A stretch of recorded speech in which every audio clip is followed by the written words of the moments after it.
안녕하세요. 뉴스와 사람들입니다. 집단 지성이 그 말하는 의도를 너무나 뻔하게 보기 시작하면요. 사실은 정치인이 우스워지는 거예요. 지난 6.3 선거 기간 김영민 목사가 올린 페북글, 즉 김용남을 주저앉히려는 김어준, 박시영에게 역겹다. 정청래에겐 다음은 없을 것이라는 취지의 글에 김민석 총리가 좋아요를 눌러 충격을 줬었지요. 그리고 선거가 끝나 한 페북러의 글, 평택을 부산 북구갑, 서울시장 등 선거를 망친 것들. 1번 유시민, 2번 김어준의 겸성공장, 3번 최욱의 매불쇼, 4번 2번 3번에 출연한 패널들, 5번 조국혁신당과 의원들, 6번 문조털레유, 기타라는 글에 또다시 김민석 좋아요가 나옵니다. 당연 비판은 쏟아지는데 더 큰 충격은 바로 그의 해명 때문이지요. 얼마 전부터 제 페이스북에 저도 모르는 좋아요가 다수 눌러지는 등 비정상 상황을 알게 되었습니다. 다각도로 확인해 보았지만 원인 규명에 한계가 있어 당분간 페이스북 활동을 중단합니다. 다른 플랫폼 X, 인스타그램 등을 통해 소통하겠습니다. 라고 밝혔습니다. 자, 이에 대해 이봉렬 반도체 전문가이자 오마이뉴스 시민기자는 이렇게 밝혔지요. 1년 전 난 김민석을 두고 남자 이현주라고 표현했어. 이념이나 사상, 주관 같은 게 따로 있는 게 아니라 그냥 어느 쪽이 출세에 더 유리한가를 기준으로 그 순간에만 최선을 다하는. 그러다 보니 어딜 가나 일은 잘하지만 배신을 우습게 하는. 하지만 당시 난 그에 대한 비판을 잠시 보류하기로 했어. 김민석이 각잡고 비판할 가치가 있는 존재도 아닐 뿐더러 당시 출범한 지 한 달도 안 된 이재명 정부를 두고 굳이 트집 잡고 싶지 않았기 때문이야. 그런데 1년도 채 안 돼서 이렇게 페북 좋아요 하나에 자멸하는 걸 보니 우습기만 해. 일국의 국무총리 계정이 페북에서 아무렇게나 오류를 일으키고 그걸 다각도로 확인해봐도 원인 규명이 안 된다고 하면 나 같은 필부는 겁이 나서 페북질이나 할 수 있겠어? 무슨 좋아요 오류가 그렇게 정치적 일관성이 있는 모습을 보일 수 있어? 핑계든 해명이든 좀 성의 있게 하길 바라. 그래도 다행이야. 김민석이 이렇게라도 자폭을 하니 굳이 신경 쓰지 않아도 되잖아. 난 김민석이 노무현 대통령의 등에 칼을 꽂는 그 순간부터 이미 사람 취급 안 하기로 했어. 그 다짐 지금도 마찬가지야. 라고 일갈했습니다. 유명 페북러 도미닉 경도 다음과 같이 밝혔지요. 마침 뉴스를 보니까 김민석 총리도 페이스북에 저 모르는 좋아요가 눌려 난리라며 활동을 중단하고 X로 옮긴다던데 정치인 생활 30년 넘는 사람이 이런 실수 넘어갈 리 있나? 고소하니 법적 조치를 취하니 난리치는 게 정석이지. 자기가 한 거다. 수습이 안 되니 원인불명 운운하는 거고. 그런데 요즘 김 총리 행보를 보면 명확하게 내가 다음 대권에 도전하겠다고 시동 거는 게 눈에 보인다.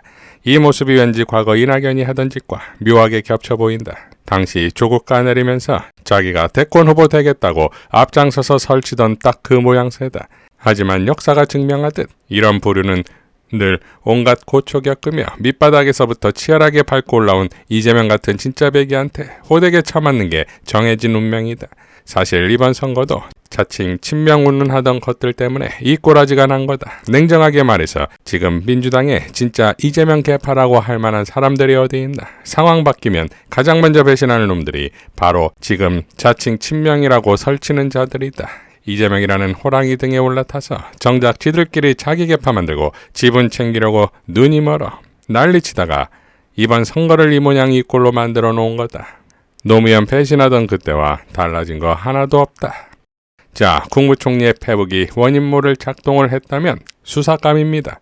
국무총리의 페북이 해킹이라도 된다면 정치, 경제, 안보, 외교 등의 가짜뉴스로 얼마든지 국가 혼란을 가져올 수 있는 것이고, 그러니 이에 대한 페이스북의 입장이 나와야 한다 이거지요. 그게 아니고서 좋아요를 2번 눌러 앞으로 있을 당권 전쟁에서 피하식별의 메시지를 낸 것이라면, 즉 김어준, 박시영, 정청래, 유시민, 겸공, 매불쇼 출연진, 조국혁신당 등 문조털레유가 우리가 이겨야 할 상대라는 것을 규정하고 구렁이 담 넘어가듯 대국민 거짓 해명을 한 것이라면 게임은 끝났지요.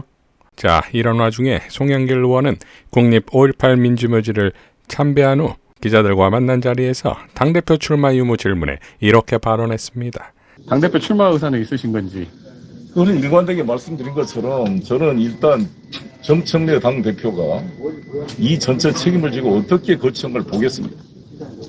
출마를 당을 위해서 자기가 책임을 좀 출마를 안 한다고 그럴지 자기가 잘했다고 해서 출마할지 그걸 일단 보겠습니다. 그걸 보고 판단할 이 차는 그걸 봐야 되고 두 번째는 제가 계속 광명호처럼 정치인은 정치인은 같지만 국민이 한다는 것처럼 저는 이 전남 고흥 출신으로 광주에서 추중고를 나오고 여기가 왔는데 과연 우리 광주장 호남 민심이 송영길에게 이번에 사명을 부여할 것인지 아니면 더 쉬우라고 할 것인지를 보고 판단하겠습니다. 새날에 출연한 최민희 의원은 이렇게 발언했지요. 진짜 송영길 당선자가 그 정청래 대표 책임을 묻던데 대표니까 무한 책임이죠. 그런데 이 지방선거 기간에 뭐라고 했는지 기억하세요?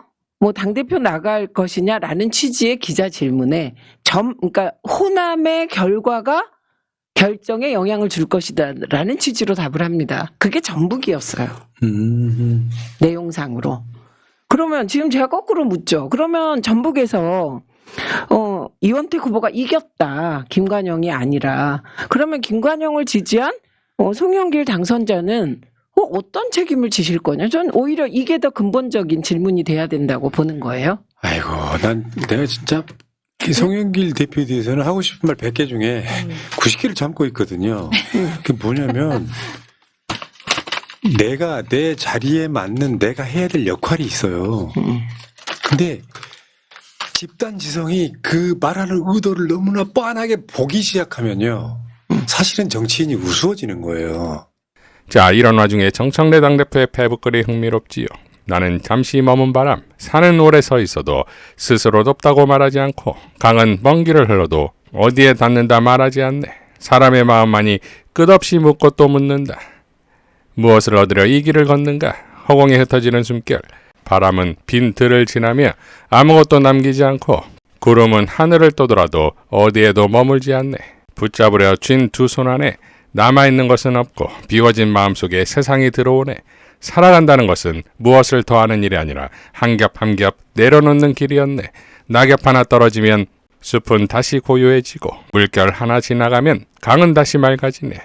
사람의 슬픔 또한 이와 다르지 않구나. 많이 가진다 하여 세상이 넓어지는 것이 아니고 아무것도 가지지 않을 때 비로소 하늘이 보이네. 산도 나요 강도 나요 흐르는 숨결 또한 나이니 이 넓은 우주 속에서 나는 잠시 머문 바람이네.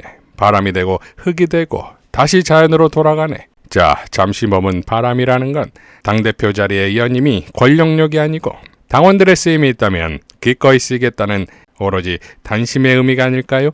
권력 욕망적 상대와는 완전히 다르다 이겁니다. 그러니 당대표 자리에 연연하지 않고 마음을 비웠으니 당원들이 나를 다시 부른다면 나는 무서움 없이 그 길을 가겠다는 전투형 정청래의 서막이길 바라겠습니다. 차기 총리로 강훈식이 유력하다는 보도가 쏟아졌으나 모두 허탕이었습니다. 강훈식 비서실장은 다음과 같이 밝혔지요. 대통령 비서실장 강훈식입니다. 이재명 대통령은 오늘 국무총리 후보자로 한성숙 중소벤처기업부 장관을 지명하셨습니다. IT기업 대표와 중소벤처기업부 장관이라는 경험을 바탕으로 시대적 과제인 AI 대전환을 차질 없이 완수하고 국민 일부가 아닌 대한민국 모두의 성장을 이끌 적임자로 기대됩니다.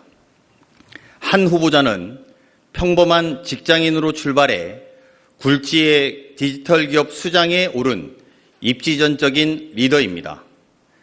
민간의 실용성과 혁신성을 겸비하고 있고 우리 사회의 AI 대전환 필요성에 누구보다도 잘 알고 있습니다.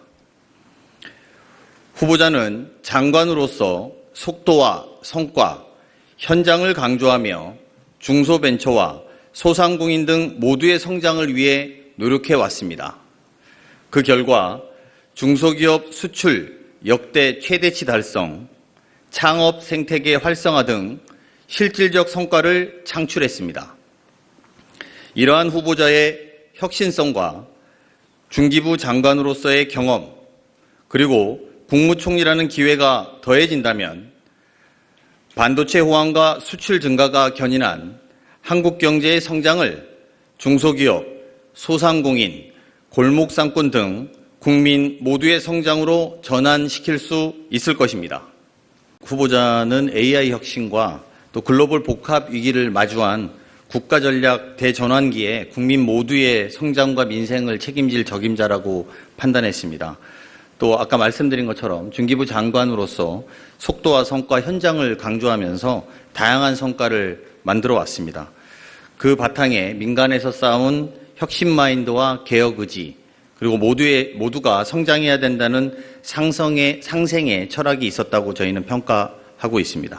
자, 6.3 선거를 통해 지방 권력을 탈환함에 따라 강력한 국정 추진력이 예상되는 상황에서 한성숙 총리의 활약상을 기대하겠습니다. 이상 뉴스와 사람들이었습니다. 시청해 주셔서 감사드립니다.